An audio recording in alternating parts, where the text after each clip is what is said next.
is up, guys? It's Dave, it's Duncan, back from Metal Epidemic for another album review. And for this review, Dave is using the correct microphone for the start. But see, you've stolen my thunder. I was about to say, back for another review, professionally sounding. Back for another review. For this time, we are checking out the new album from Ohio, Riff Monsters, Ringworm. We have qualifications in audio engineering as well, which, I mean... We shouldn't say that, though. Really shouldn't advertise that, Duncan. In fairness, they're 23 years old, so... Well, blame on that. Technology changes. Microphones have changed. Wee bit rusty. Ohio, Riff Monsters, back with their new album, Seeing Through Fire, which is out on August 18th via Nuclear Blast Records. Formed in 1991, Duncan. Recently signed with Nuclear Blast and are gearing up to release their 9th studio album. We wanted to go with a slightly different approach and look to the previous records. It's a new era for us, explains vocalist and founder James Bullock, also known as the Human Furnace. It's a little bit of a return to because he runs warm. Like, I feel that's the sort of thing that if the PR are putting that out, they kind of have to explain that. No, he goes by Human Furnace. That's what his name is on all websites. Human Furnace. Right, but is there an explanation as to why he goes by?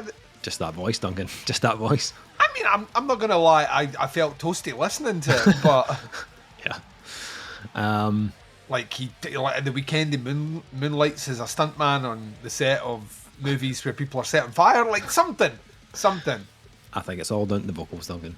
He was born next to an erupting volcano. You know, something. On the birth certificate. Yeah. James Human Furnace. Love it. See, it makes me think that my parents had no imagination at all. Yeah. Fuck, tell me about it. Yeah. David. Like one of the most common names fucking going. Seriously? Didn't want to say that. Pick anything other than that. So the Human Furnace is...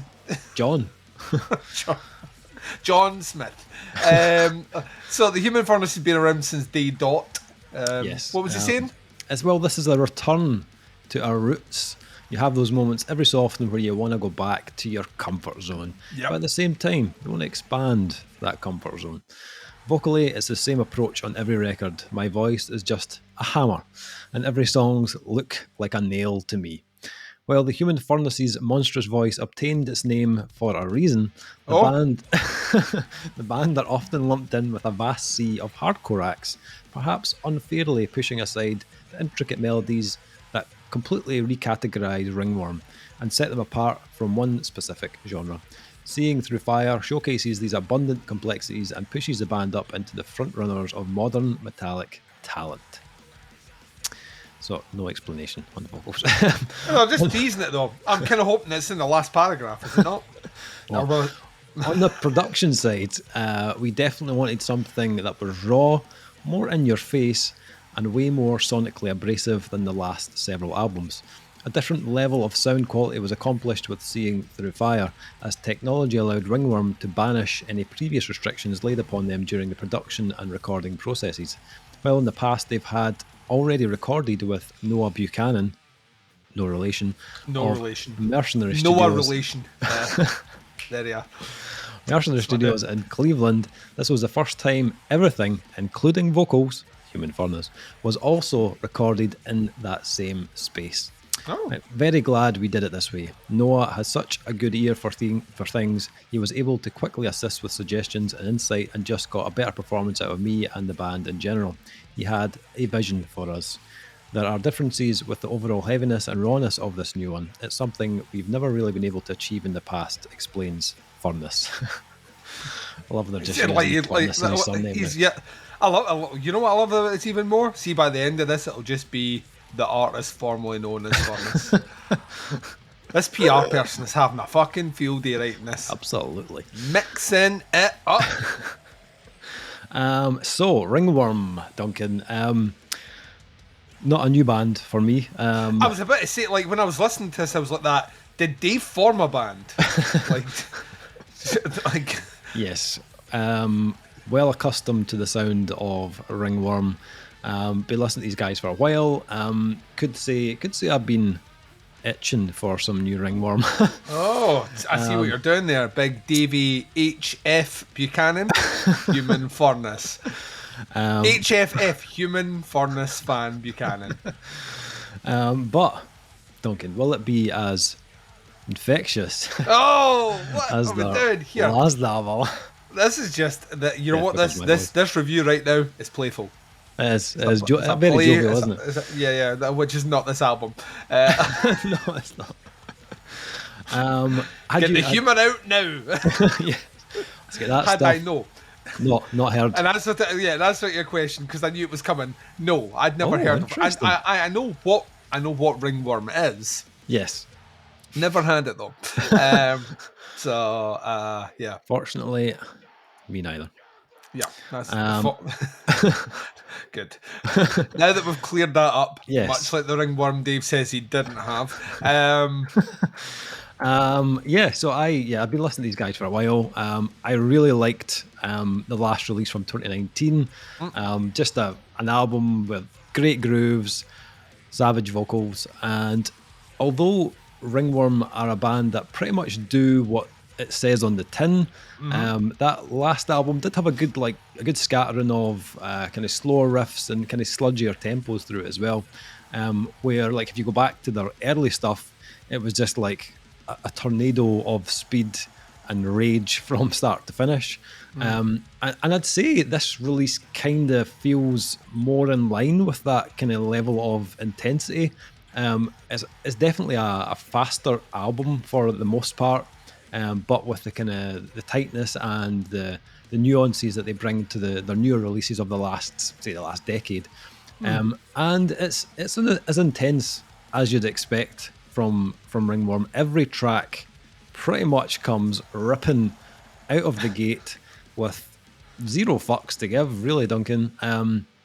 I think, as the press release said, they've always had this weird kind of like hardcore tag, which kind of goes back to like the early years. Like if you've listened to the first couple of albums, they've definitely got that like hardcore punk streak running through the band's music.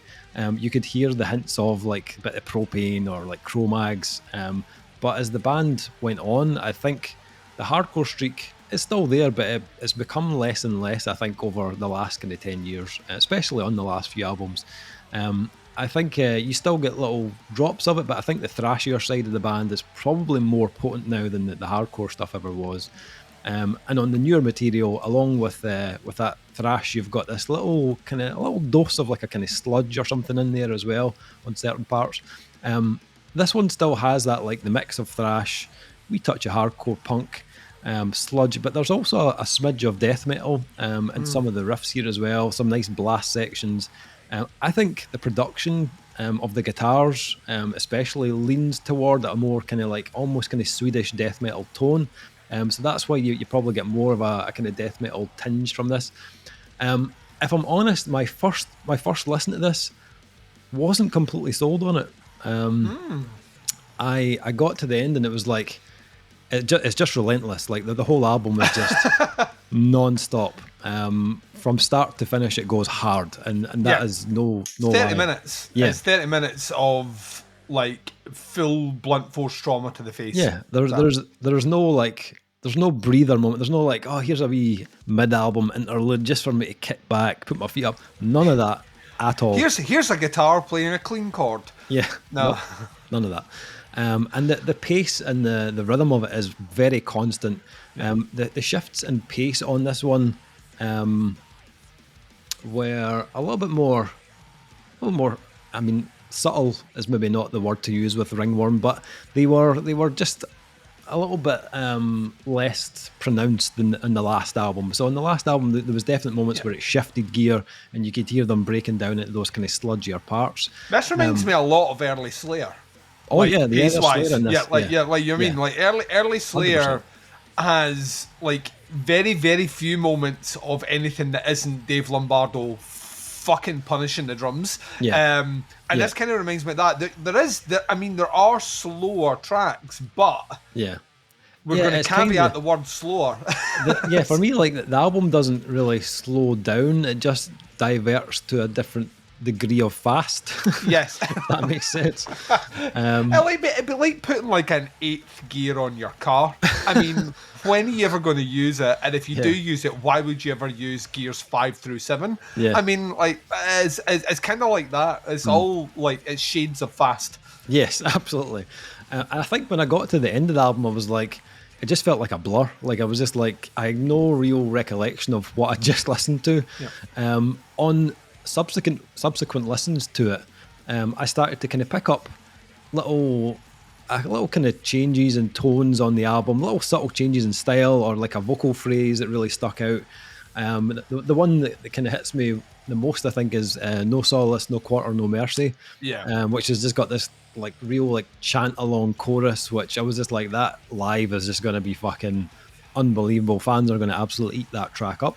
And I think the more I listened to the album, the more it started to kind of worm its way into my Oh, head. I know. It wasn't as instant as the last album though. I felt like when I heard "Death Becomes My Voice," I was just like it was hooks like off the bat. I was like fucking loads of cool stuff happening. This one is more of a kind of slow turning worm, if you know what I mean. Okay, what are we doing here I'm going now? to stop. I'm just going to stop. Like you just sitting at the internet, just writing the word worm, and just wait to see what come up. But once it was fully in the ring, I don't know. I don't know, but Really, let's not know. I know. No, Why? what we're Why doing? why did I go there? Pull it back. I started to enjoy it more. The more I kind of listened to it, there was definitely a few highlights on this album. Once I'd given it 2-3 listens, Carved in Stone, awesome track, just so many grooves. There's a slow ride groove that just about ended me. I was like, here we go. Very like there's a couple of them on the new Obituary album as well, kind of similar to that. I was just like, yes, this is fucking awesome. Thought Crimes, it kicks in with these like really cool like cymbal stabs, and then it just erupts into this really kind of chug heavy riff. And there's little kind of blast sections in there as well. It's got like elements of, they've always had this, there's little elements of Superjoint Ritual through there. You've also got like little elements that remind me of like early Napalm Death as well. And there's a really fucking cool ripping solo that comes right in the middle of the track as well. It kind of follows the vocal pattern, which I thought was really cool. You Want It To is another really good track. Bit of the old Sepultura in there. It's a wee bit deathy, a wee bit thrashy. Love the bass on that track because you get to hear it a little bit more prominently in the mix. A lot of it plays kind of up higher on the neck, so it cuts through a lot more. And the bass drums on that track are just always doing something. Like it never stopped for a second during that track. There's a lovely wee snare groove towards the end of the track, which is really cool. And another big kind of ripping solo as well. Mental Decontrol, it was cool. It had one of the more kind of deliberate kind of breakdowns of the album, which was cool to hear. And obviously the last track, Playing God, is like the first hint of a clean guitar on the entire album. So there is like, it's kind of like the first moment of respite that you get on the release, which it might be a wee bit late in the game, to be honest, but I appreciated the fact that they added something in with a little bit of, a wee bit of contrast.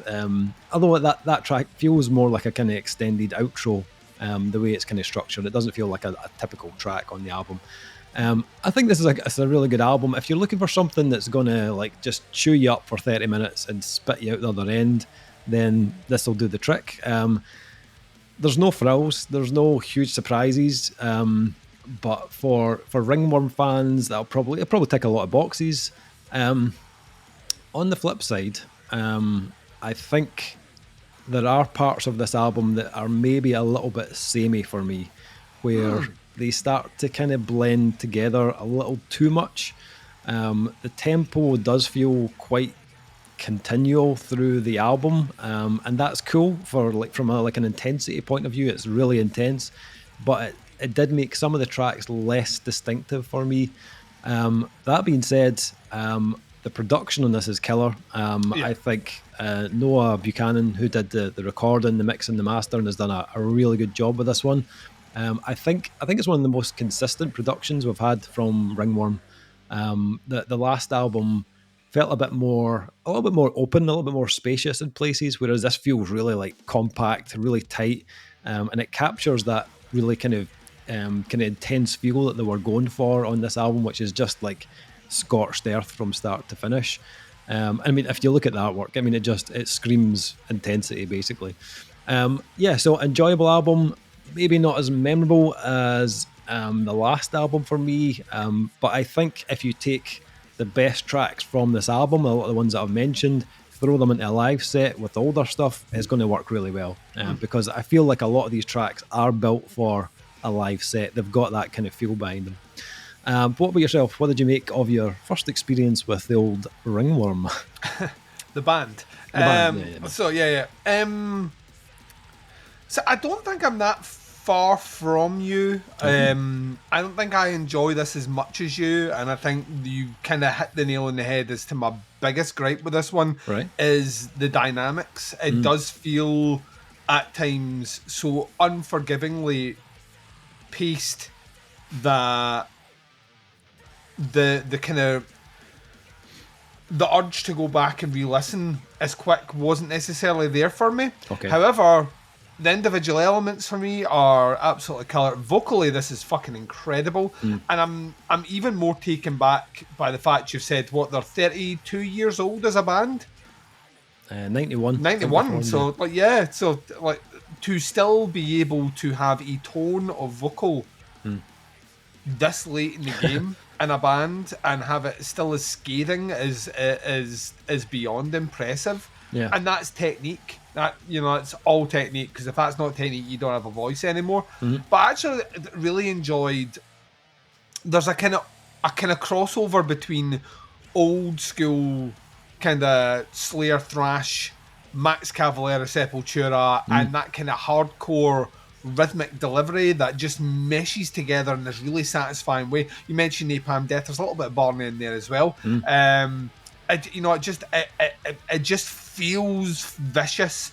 Yeah. And it's one of those standout elements for me. Every single track, regardless what pace it's going at, what the drums are doing, what the guitar's doing, the vocal is this constant anchor which just grabs you and pulls you through. It's like getting pulled through shattered glass all the way through. It's just really, really visceral. Yeah. I love the tone on it.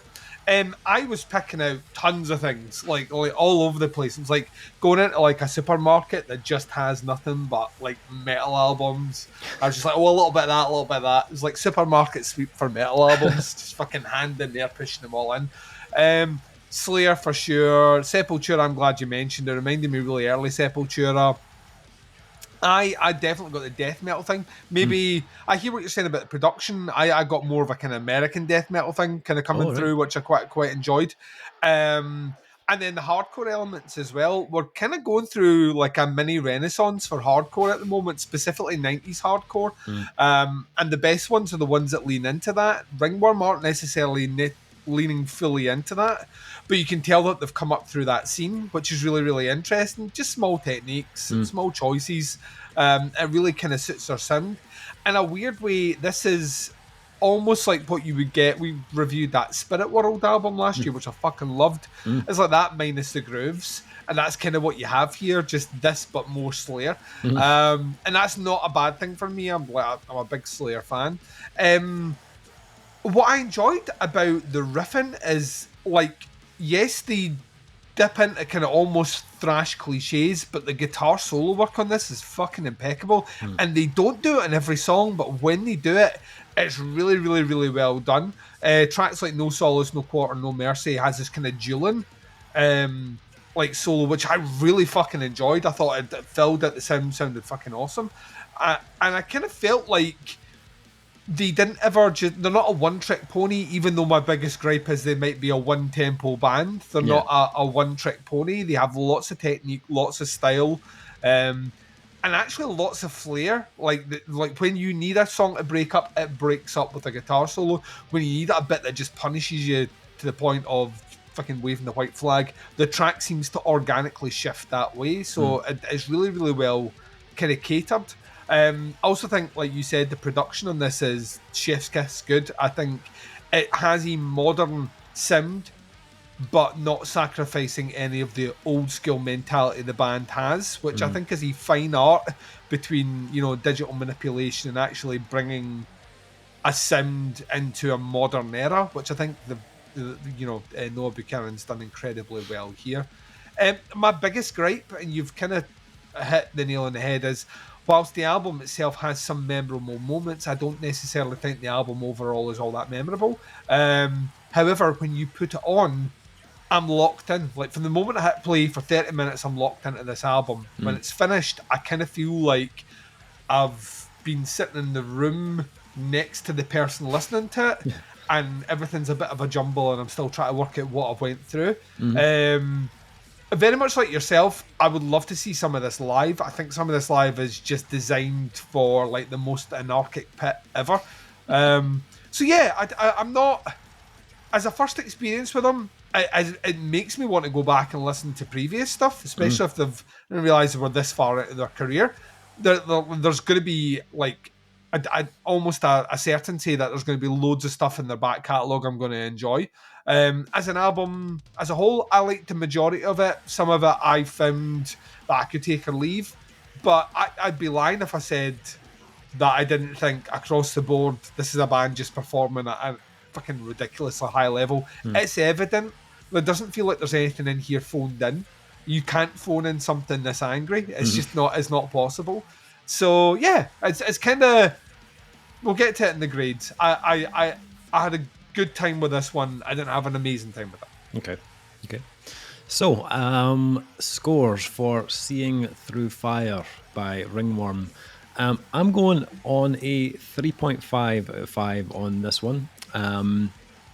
For some reason, a 3.5 always sounds harsher than 7 out of 10.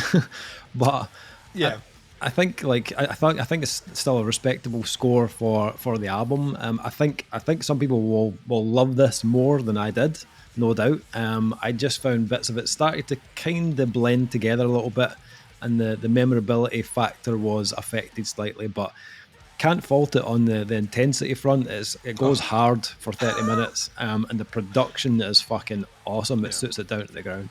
So it's a 3.5 out of 5 for me. What about yourself? I thought I was coming in lower than you, but I'm actually coming in exactly the same. 3.5 for me. Yeah. Nice. There's part of me that wishes from the intensity I could score it a bit higher, but you know, it is what it is. I mean, if I'm them and I'm this far in my career, I should be immensely proud of this. It's like I put this against bands like 20 years their junior, and the intensity level's not even comparable. Like it's just these guys just have a different level, and it's consistent. That's the thing. It's a consistent, angry bastard 30-minute album. It is a human furnace of an album. So maybe that's where he got his name. And not the silly volcano story you told at the start. Yeah, I like you say. I think there's, if you're a huge hardcore fan, fan of this band, then there's going to be plenty of things you can thrash out to. And you will spin this album to death metal. So what am I getting? Right, the human furnace.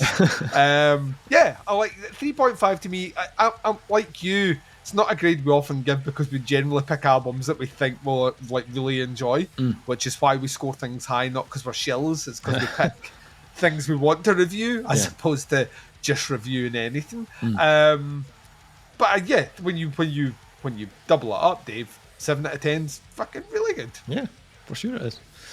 See, listen, I've been shagging for over 20 years now. I almost guarantee that no one's given me a 7 out of 10. You know what I mean? You know what I mean? I know. And that's experience and time. And I'm telling you right now, no 7s here. Lucky if I got 5.